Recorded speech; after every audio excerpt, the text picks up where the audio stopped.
Yos nakama, selamat datang di Lifestyle Anime. Manga One Piece chapter 992 akhirnya rilis dan mengobati kerinduan kita atas hiatusnya One Piece selama lebih kurang 2 minggu. Bahkan cover dari majalah Weekly Shonen Jump edisi ke-46 diisi oleh sosok Luffy dan Yamete. Pose Yamete sangatlah sempurna.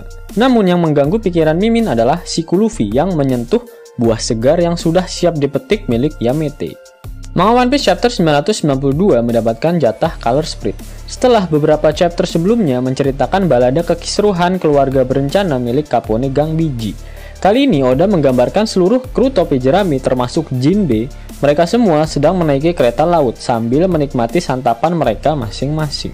Apakah nakama melihat adanya pesan tersembunyi yang digambar oleh Oda Ding pada color split kali ini? Mimin fokus pada pedang milik Zoro.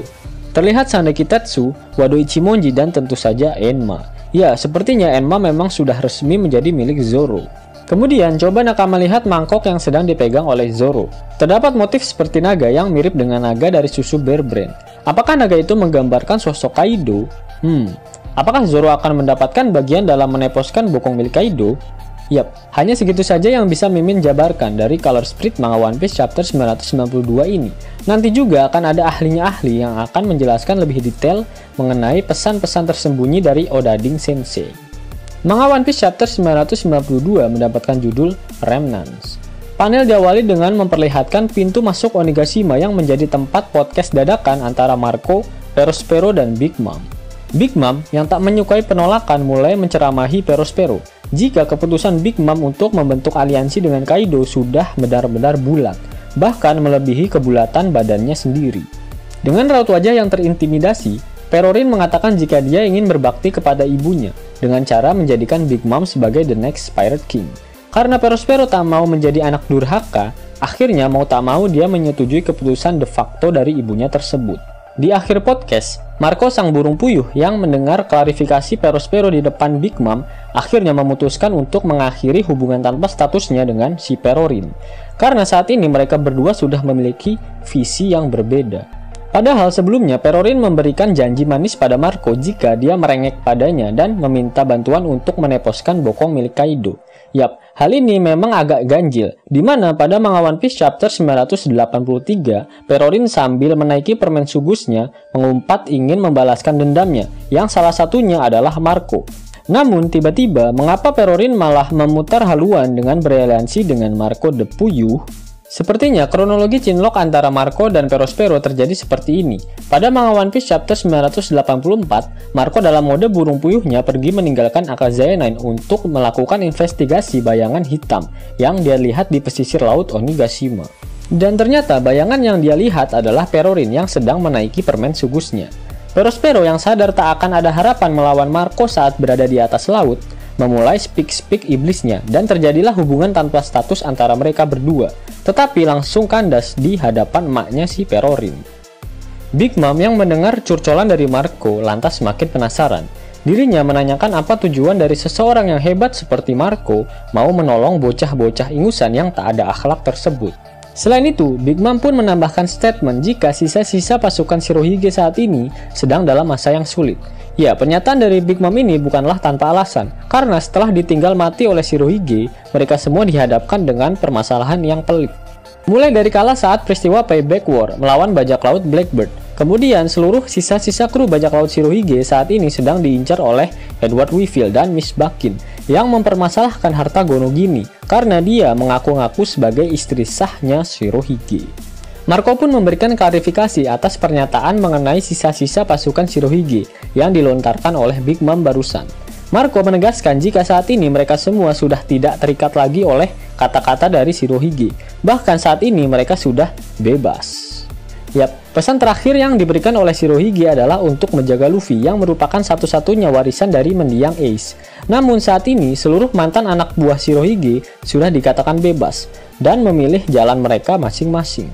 Itulah mengapa saat Nekomamushi mengajak Marco untuk membantunya dalam meneposkan bokong Kaido pada manga One Piece chapter 909, Marco sempat menolaknya dan lebih memilih menjaga kampung halaman dari Shirohige.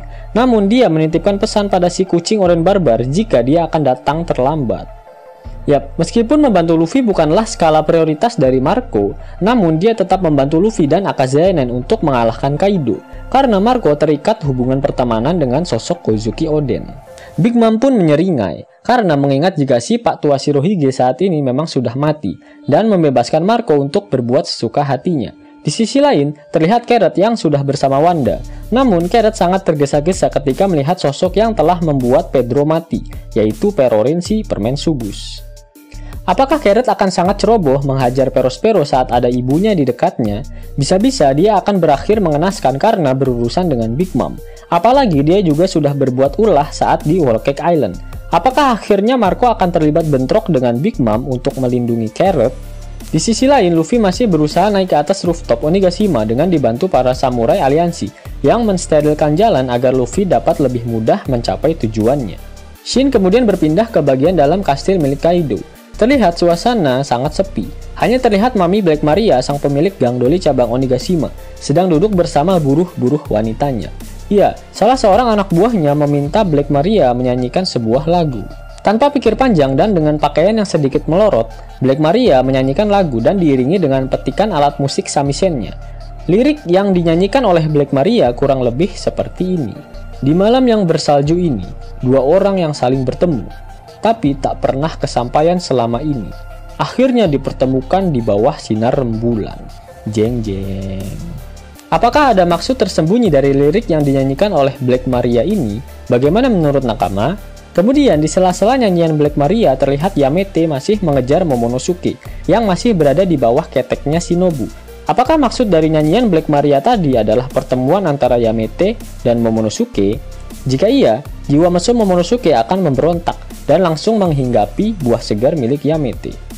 Shin kemudian berpindah ke bagian yang paling epik pada chapter kali ini, yaitu pertempuran Kaido melawan Akazayanen. Akhirnya seluruh Akazayanen bergerak maju dengan posisi siap menarik katana mereka masing-masing. Kaido yang sudah reconnect dari AFK-nya kemudian terbang ke arah Akazayanen sambil mengaum. Namun kali ini bukanlah api yang keluar dari aumannya, melainkan sambaran petir. Akazayanen kaget karena ternyata Kaido bisa mengeluarkan petir. Dengan sigap mereka langsung menghindari serangannya dan bersiap untuk meneposkan bokong milik Kaido. Diawali dengan uppercut dari Nekomamushi yang tepat mengenai wajah dari naga Kaido. Pukulan dahsyat yang disertai elektro dari si kucing oranye barbar ini dinamakan Miao Akabiobu. Tak disangka-sangka, Kawamatsu sudah berada di atas congornya Kaido dan langsung menyerang Kaido dengan teknik Kappa Ryuo Amanogawa. Kaido pun terluka karena sabetan dari Kawamatsu. Namun Kaido tak tinggal diam, dia ingin mencakar Kawamatsu dengan tangannya. Namun hal itu gagal dilakukan oleh Kaido karena Inuarashi langsung bergerak dan menusukkan kakinya yang telah direnovasi sehingga menancap ke tubuh milik Kaido. Teknik tersebut dinamakan dengan Odoshi. Tak berhenti sampai di situ, Okiku dan Izo melakukan serangan kombinasi untuk menyerang Kaido.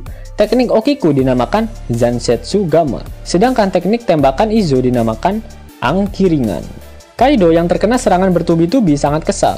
Bahkan dia bergumam dalam hati dan menanyakan mengapa serangan dari Akazayanen dapat melukainya. Padahal jurus-jurus tersebut sangat berbeda dengan milik Kozuki Oden. Mimin juga berpikir demikian. Mengapa serangan dari Nekomamushi, Inuarashi, Kawamatsu, Okiku, dan Izo dapat melukai Kaido?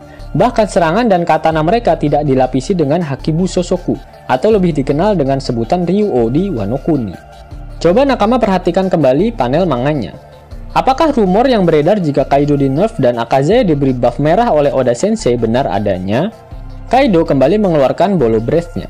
Namun kali ini Raizo lah yang menghadang teknik Kaido tersebut dengan menggunakan gulungan ninjanya, Maki-Maki no Jutsu. Dengan sekejap Bolo Breath milik Kaido diserap habis ke dalam gulungan milik Raizo. Si ninja tampan menjelaskan jika jutsu miliknya ini bisa menyerap apapun. Kemudian terlihat tubuh Kaido dililit dengan gulungan milik Raizo. Bolo Breath. Raizo mengembalikan jurus milik Kaido ini sehingga dia berhasil membuat sate naga. Di sisi lain terlihat Kinemon, Denjiro, Asura Doji, dan Inuarashi sudah bersiap melancarkan serangan menggunakan teknik dua pedang atau Nitoryu. Dengan pedang mereka yang sudah menghitam karena dilapisi dengan Haki Ryuo. Terjadi kilas balik yang memperlihatkan Kozuki Oden yang sangat ingin mengajarkan Akazayanen dengan teknik Nitoryu miliknya. Namun mereka menolaknya. dan beralasan jika mereka sudah memiliki teknik bertarung masing-masing. Kozuki Oden sempat kesal dan curhat kepada istrinya, Kozuki Toki. Oden mengatakan jika teknik Oden Nitoryu miliknya adalah yang terkuat, namun tak ada seorang pun yang mau dia ajari. Toki lantas menyemangati suaminya jika para pengikutnya sering bertarung dengan serius, sampai-sampai ada yang hampir mati demi menjadi murid nomor 1 dari sosok Kozuki Oden. Corororororo. Kaido geli melihat pose dari Kinemon, Denjiro, Asura Doji, dan Inuarashi yang mengikuti gaya bertarung dari Kozuki Oden. Bahkan dia berkata percuma saja kalian mencoba menirunya. Kaido kembali mengeluarkan nafas bau naganya. Sebelum menyerang, Kinemon, Denjiro, Asura Doji, dan Inuarashi bernostalgia saat-saat mereka belajar Haki Ryuo dengan Oden, meskipun saat itu mereka masih mengacuhkan sosok Oden. Oden Nitoryu, Tougen Totsuka! Kinemon, Denjiro, Asura Doji, dan Inuarashi menyerang Kaido tepat di bagian codet bekas dari serangan Kozuki Oden 20 tahun yang lalu. Terlihat kilatan hitam yang dihasilkan dari serangan keempat Scabbard yang kemungkinan besar itu adalah Ryuo milik mereka. Dan darah Kaido mengoncrot-ngoncrot dari luka tebasan tersebut, serta matanya berubah menjadi putih, seperti orang yang hilang kesadaran. Apakah Kaido sudah berhasil dikalahkan oleh Akaze 9? Scene di mana Kaido dibacok oleh 4 Scabbard ini sama persis dengan scene pada manga One Piece chapter 970. Saat itu Kaido berdarah dan matanya berubah menjadi putih. Namun karena ada si nenek Higurashi yang berubah menjadi Momono Mesum, fokus dari Oden teralihkan, dan Kaido langsung menghajar Oden dengan kanabo miliknya hingga rebahan di atas tanah. Nah, dejavu bukan? Sepertinya Kaido tidak pingsan setelah menerima serangan dari Akaze 9 tersebut. Dan karena si nenek peyot itu sudah mati, Kaido harus menggunakan kekuatannya sendiri untuk membalikan keadaan. Satu-satunya cara Kaido untuk membalikan keadaan adalah dengan berubah ke dalam mode hybridnya. Mengingat mode Naga Shenlongnya membuat dia tidak fleksibel dan mudah terkena serangan. Ingat, Kaido adalah pemakan buah iblis Zoan yang memiliki kecepatan penyembuhan yang tinggi. Dan serangan dari Akazaya tadi hanya merobek kulitnya saja dan belum berhasil melukai organ dalamnya. Sama kasusnya seperti serangan Oden pada manga One Piece chapter 970. Dengan bukti jika Kaido bisa langsung bangkit setelah menerima serangannya. Itulah mengapa Mimin sebut dengan dejavu. Saat Kaido berubah menjadi Yuzong alias bentuk hybridnya, disitulah petaka baru dimulai. Akazaya akan kalah dengan cepat oleh Kaido. Itulah mengapa Advance Bushosoku Haki milik Luffy adalah satu-satunya cara untuk meneposkan bokong milik Kaido. Advance Bushosoku Haki milik Luffy bisa menghancurkan organ tubuh Kaido dari dalam. Apalagi jika Luffy menyerang Kaido di bagian bekas luka yang sudah ditorehkan oleh Oden dan ditambah dengan 4 pengikutnya. Bisa-bisa anunya Kaido hancur tanpa dia sadari. Serangan Luffy tersebut mungkin bisa membuat Kaido menjadi musuh pertamanya yang mati di tangannya, karena efek Bushosoku Haki yang dapat merusak organ dalam seseorang. Kita tunggu saja aksi Bakasencho kita bertarung melawan Kaido.